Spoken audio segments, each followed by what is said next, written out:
Senator Lacson wishes to be recognized. Senator Lacson is Thank you, recognized. Mr. President. This is not an interpellation but a manifestation. I was in a huddle with the distinguished minority leader while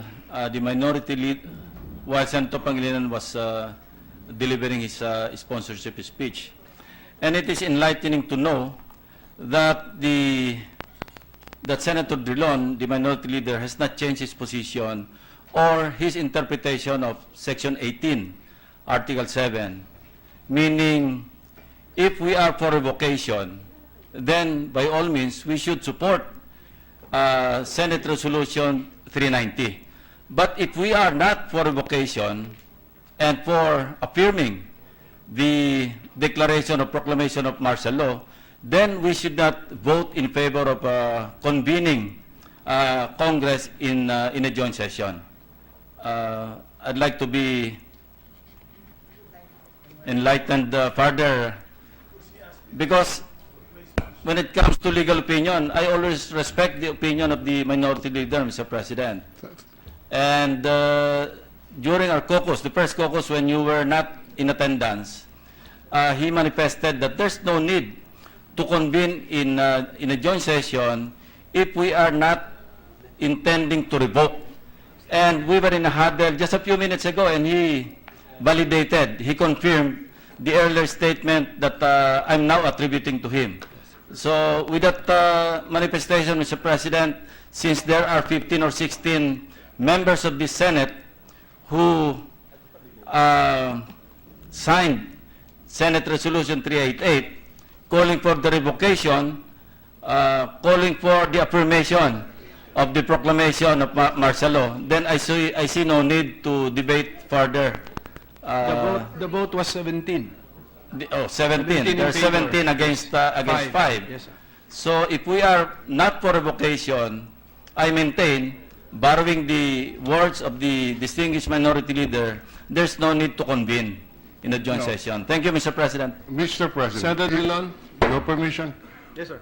we said that there is no need to confirm the declaration of martial law in order to make it effective. In other words, even if we do not confirm, even if we do not hold a joint session, the declaration continues to be valid until revoked by Congress or declared as lacking in factual basis by the Supreme Court. So that's the position that we have taken. That is the legal position that we have taken, that for the declaration to be effective needs no confirmation from Congress. Thank you, Mr. President. So I will follow the Constitution. Since I'm not for revocation, I will vote against Senate Resolution 390. Thank you, Mr. President. So,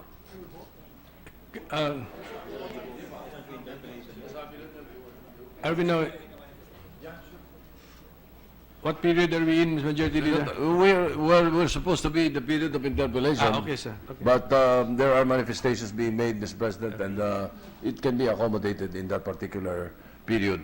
So may we recognize Senator Bamakino. Senator Aquino is recognized. Mr. President, maraming salamat. Mr. President, our position is that a joint session needs to be convened, firstly for the constitutional requirement. I understand that not everyone here agrees to that interpretation, but that is the interpretation, if I may say so, of the minority and maybe some other members of the majority. Secondly, Mr. President, hindi po na pag-uusapan is public welfare, which is basically that during a joint session, yung pinag-usapan po natin sa executive session, yung ibang mga aspeto po doon na pwede pong linawin sa taong bayan kung bakit po nagdeklara ng martial law, ano po yung plano, ano yung hangganan, at kung hanggang saan po dadalhin ito ng ating armed forces. Pwede po yun maisabi at pwede po yung marinig ng ating taong bayan. I think, Mr. President, that is a important aspect of the joint session that we don't really discuss enough, no? It is an important aspect, Mr. President, because as representatives of the people, every time that there is a executive session, a secret vote, all of these things, Mr. President, which is not transparent, it goes against Although I understand it does happen sometimes, but it does go against the very nature of our body as representatives of the people, because they need to know what it is that we also know as much as possible, no? Of course, without breaching any national security matters.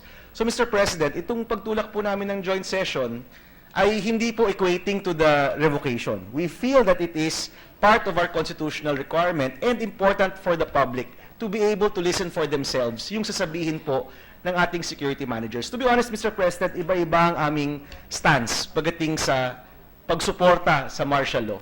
Many of us have said we support the AFP, and we've gone as far as saying, I think all of us agree to that. But the minority itself, Mr. President, magkakaiba yung panig namin dyan. Pero kung saan po kami nagkakaisa is that we need to follow this constitutional process to ensure that what is in the Constitution at kung ano po yung nasa saligang batas natin, masusunod talaga whatever the outcome of the vote in the end, Mr. President. Just a short manifestation, Mr. President. Thank you, Senator Lacson. Sir. Thank you, Mr. President. I will still maintain that I will follow the lead of the minority leader, that there's no need for a joint session if we are not for revocation. Thank you, Mr. President. We will precedence to the minority leader because he was mentioned. The minority leader is recognized. Well, it is obvious from the signatures of the 5 senators in the minority that we want to revoke martial law because principally, in my case, with the briefing yesterday of the security advisors, apparently the lawlessness can be resolved within a week. So, revoking it next week may already be necessary, and because of the continued harm on that the martial law imposition has brought on us, we read about the cancellations of tourists coming to the country simply because of the cancellation of the declaration of martial law. The investment climate is affected. It is for this reason that we believe that martial law should be revoked under the in view of the briefing that we had yesterday, where our security people assured us that everything is under control. Senate Majority Leader. In fact, just one point. The Secretary of National Defense was specifically asked, do we need martial law to defeat the Baoti group? The specific answer is, no, we do not need martial law. That was what was told to us. Majority Leader, Senator Escudero is raising his hand. May I make a manifestation first? Mr. Majority Leader President? first. Yes, we do not need martial law kung mauti lang ang kalaban. Hindi mauti lang ang kalaban eh. I cannot divulge what the others that transpired because we are not allowed. So just as a response. And then, Mr. President, I am in receipt of copy from the House of Representatives of some of the documents in the Constitutional Commission. And to them and to those who researched, and my legal research team also checked on the how Section 18 came about in Article 7. And to the legal perspective, the provision that was already read earlier, and I think it was already read twice also, no, Section 18. The provision clarified the justiciability of the proclamation of martial law, the suspension of the privilege of writ of habeas corpus, and imposed limitations and procedures upon declaration. And it is clear in the said provision that no concurrence from Congress is necessary, and they admit to that, Mr. President. No? Now, it is, however, given the power to revoke or extend the proclamation by a majority vote of all its members. The proceedings as given to us in a copy of the Constitutional Convention of 1986, will reveal the original proposal was to have Congress concur. It was in the original proposal, in the declaration of martial law, the suspension of writ, no? Now, this was subsequently deleted. They deleted it, Mr. President. Commissioner Ambrosio Padilla even found the removal of the requirement of concurrence justified when he said, quote, from the commission, I have no objection to the proposal of Commissioner Monsod in the sense that the suspension of the writ of habeas corpus by the President under certain conditions does not need the concurrence of the majority of members of Congress.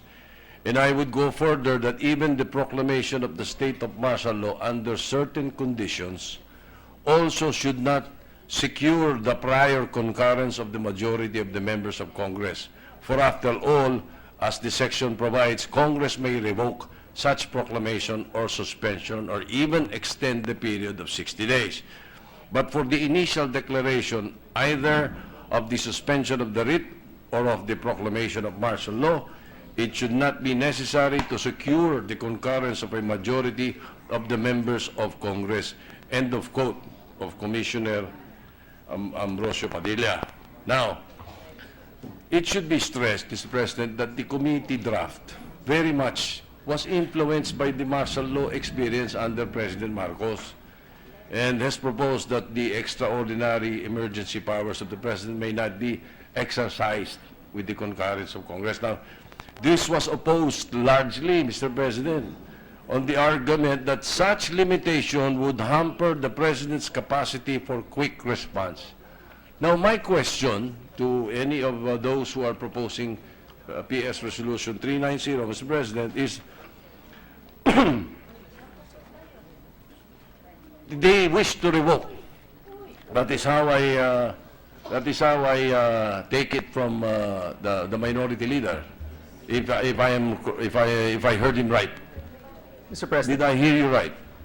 Mr. President, if I may, I would like to clarify that those of us who are pursuing a joint session not necessarily go for revocation. Because I believe, Mr. President, some members of the majority do want to support a joint session for the interest of transparency and the interest of pushing our constitutional mandate, not just merely for revocation, Mr. President. And this may differ slightly with what the minority floor leader had said, but members of the majority, and we invite them to join us in the support of this joint session. It does not equate, Mr. President, that by pursuing a joint session, that the members of the majority or even that of the minority are automatically for revocation. Because, Mr. President, I believe that some of our colleagues here who signed or who did approve 388 may still wish to push for a joint session, Mr. President. And by no means, Mr. President, does their vote mean that they are for revocation. And I would just like to clarify that, Mr. President, and if I may respond, Mr. President, to your statements, it also doesn't mean, Mr. President, that we need or the President needs our concurrence. It's clear, Mr. President, that he does not need our concurrence to implement martial law. In fact, it's already implemented even without an explicit concurrence, Mr. President. At nabasa rin po natin sa records na sinabi po ng mga framers, hindi kailangan yan because of the expediency of the situation. Naintindihan po nila, may mga emergency situations, kailangan pong ideklara na, at in this case, dineklara na nga. But Mr. President, we contend that even though they don't need our concurrence to push through with martial law, a joint session is still warranted. In fact, Mr. President, if I may quickly read as well, no, ito pong framers po natin, there is a discussion regarding the votes, no? At naging malinaw po between Mr. Rodrigo and Mr. Monsod, I'm guessing this is Soc Rodrigo and Christian Monsod, that our votes don't really count that much, Mr. President. Sabi, in effect, if there is a joint session composed of 250 members of the House plus 24 members of the Senate, the total would be 274. the majority would be 1/2 plus 1, so 148 votes, sabi po ni Mr. Monsod. And the poor senators would be absolutely absorbed and outnumbered by the 250 members of the House. Is that it? And they go on to say, Mr. President, na in a joint session, yung numbers nga po natin don't really count as much as the congressmen. That was made clear, and we're not contesting that. But Mr. President, let me just read this last paragraph of this page. Sabi po, the gentleman is making an assumption that they will vote against each other. I believe that they will discuss, probably in joint session, and vote on it. Then the consensus will be clear. So there is reference, Mr. President, to a joint session during the time that Congress and Senate decide on the matter. Meron pong reference to joint session twice po, sinabi by the framers of our Constitution, Mr. President. And again, Mr. President, hindi po sarado na yung desisyon nung bumoto sila. They are deciding on it. So they could have decided either way, Mr. President. Hindi po sigurado na kapag nag-joint session, revocation na po kaagad, Mr. President. Well, Mr. President, Mr. President, may I just continue and wrap up? Of course, we cannot help but have a different opinion. I feel that, well, I'm clarified by the explanation, but I feel like at this time, at this point, because of what's happening to our brothers in Mindanao, meeting jointly when the Constitution is clear that we need not, if we're not going to revoke, I feel that we'll just be distracting the AFP instead of letting them do their work. That is my opinion, Mr. President, and you can have otherwise. So I join Senator Lacson's objection to the resolution being brought forth, PS Resolution 390, Mr. President. Thank you, Majority We now Leader. recognize the Senate